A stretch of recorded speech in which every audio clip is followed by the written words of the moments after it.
Ha ke playoff ia kendu ke Itali Persia ke Northern Ireland. Hadin ke final draw na kementaki kat nru teligi tim na Europe kiban yakun ke playoff ia kendu ke Itali Persia ke Northern Ireland. Bat ke Itali ke Dunkam ban job hadu Arsin ha ke playoff ban poj ke World Cup arjar pun riu.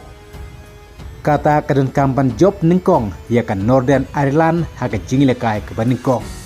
Bat hadin kata kalian kampan job ya ke Wales lane ke Bosnia. Lada ke Wales kan job ke Bosnia, kumta ke Itali lada kan job ke Northern Ireland ke HP kendu Persia ya ke Wales.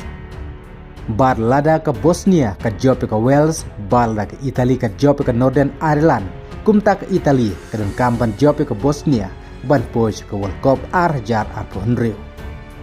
Namar hapedeng kini kisau teliki tim ke Wales, ke Bosnia, ke Itali, ke Northern Ireland, tang kewe ke tim kan rung World Cup. Kat nru teliki tim na Europe kibana kuna ke playoff, bat lapia ha kisau grup.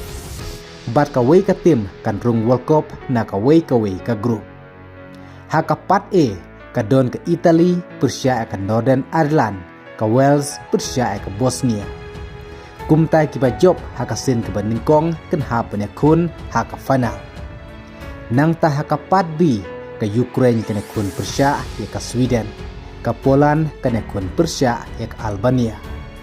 Haka part C ke Turki kena kun Persia ya ke Romania, ke Slovakia kena kun Persia ya ke Kosovo. Haka part D ke Denmark kena kun Persia ya ke North Macedonia, ke Czech Republic kena kedu Persia ya ke Republic of Ireland.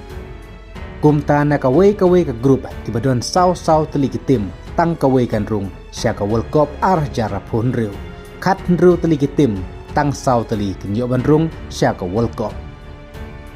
Kumta ke Itali ke deikari ke bahaka lesen lewat ban rung World Cup ke hapne kun lengba ke playoff.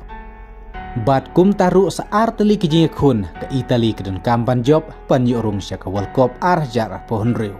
Kublai sibun.